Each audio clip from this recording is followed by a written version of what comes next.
Hi everybody, this is Agnes from Sediment, and today let's get really geeky and set things straight how soil actually impacts the style and quality of the wine.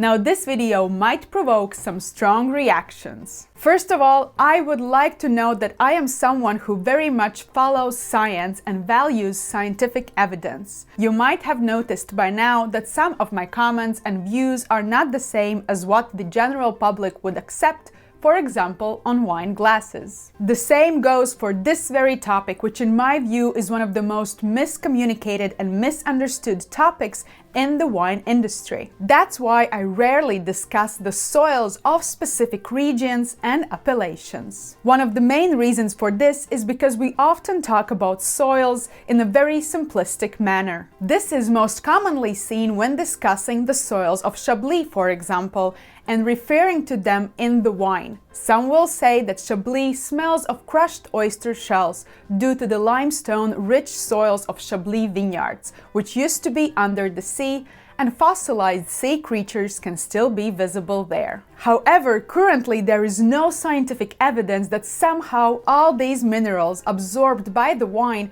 transferred through the graft into the fruit, later harvested, crushed, pressed, going through alcoholic fermentation, malolactic fermentation, maceration, oftentimes oak aging and lees aging, will be flavored by these minerals in the very same way in the glass. And before you, in all that rage, unsubscribe from my YouTube channel, please know that if it were the case, there would be many winemakers outside of Chablis sprinkling these very same minerals on their soils to replicate this famous style of wine. But soil does play an essential role in viticulture, we cannot deny it. So if you have managed to stick around so long, I invite you to stay a bit longer and let's discuss how really soil impacts the style and quality of the wine. And at the end, I will talk about why horses working in the vineyards is not some marketing gimmick and can in fact have a beneficial factor for the soil.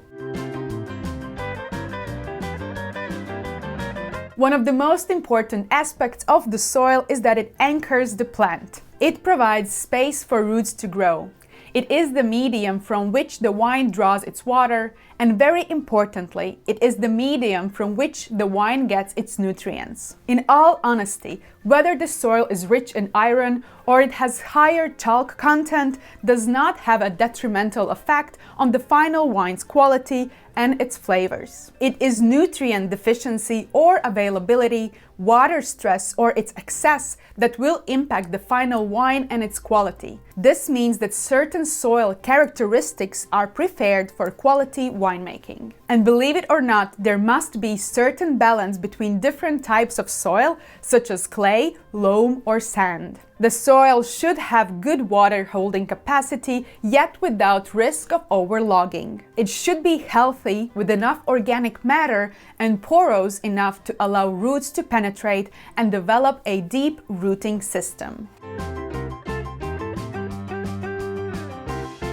Just as we humans, plants also need their nutrients, and wines are no exception. Some of the most important nutrients for wine are nitrogen, potassium, and phosphorus. I really don't want to get too technical here, but nutrient availability is highly dependent on the pH level of the soil. The preferred pH for wines is slightly acidic, around 6.5 pH, keeping in mind that 7 is neutral. At this pH level, most of the nutrients are freely available for the roots to uptake. With more alkaline or more acidic soils, some of the nutrients will not be available for the roots, even if they are technically present in the soil, therefore causing wines to struggle. This usually impacts photosynthesis, thus sugar accumulation, fruit set, and the ability to fully ripen the grapes, ultimately affecting the quality of the final wine.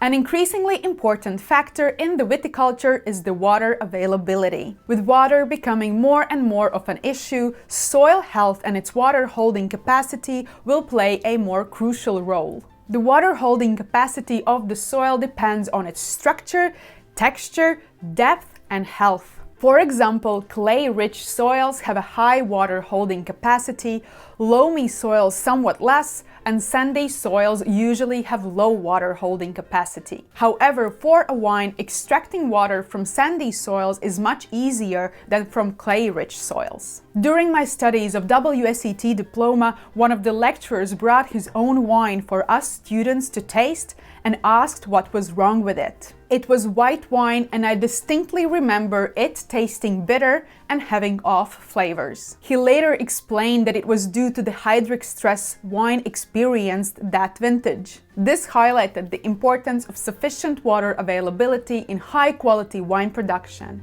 and bear in mind that some of the more traditional winemaking regions in Europe forbid irrigation. Therefore, soil's ability to retain water and wine's ability to create deep-rooting system where it is less affected by drought and heat is essential for high-quality wine production. I have mentioned several times now the importance of healthy soil. And healthy soil is rich in organic matter and humus and has high biodiversity and can provide the nutrients needed for the wine without us adding fertilizers. The rhizosphere, which is the area in the soil just around the roots, should actually be bursting with life. One of the most important life here is mycorrhizae fungi, which help plants to get their nutrients in exchange of carbon. It has been proven that in healthy, living soils, wines cope better with drought, disease pressure, and even various predators. Increasing the organic matter in soils, avoiding deep and aggressive tilling, and introducing cover crops are just a few ways that can help improve soil health. I am happy to see less and less vineyards surrounded by bare ground. More wineries are introducing cover crops in their vineyards and grazing animals, creating an overall healthy living environment for the wines and, believe it or not, for us humans. If by any chance this topic has excited you, I invite you to listen to many podcasts and interviews with Mimi Castile. For me, she is a goddess. She knows about this topic so deeply and can explain it in easy to understand way.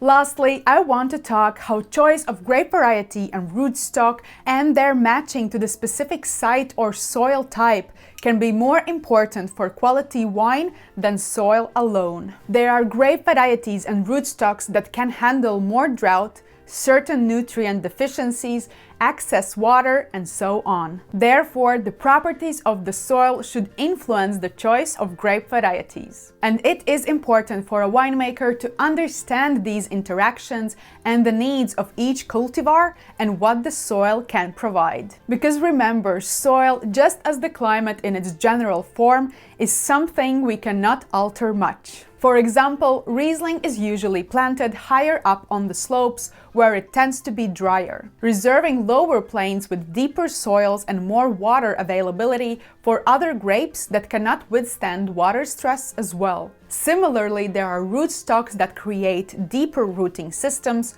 while others lead to more shallow root development. You can imagine what a disastrous result can be achieved choosing shallow rootstock for drought-prone site. Therefore, I believe that interaction between grape variety, rootstock, and soil is more important than the soil alone.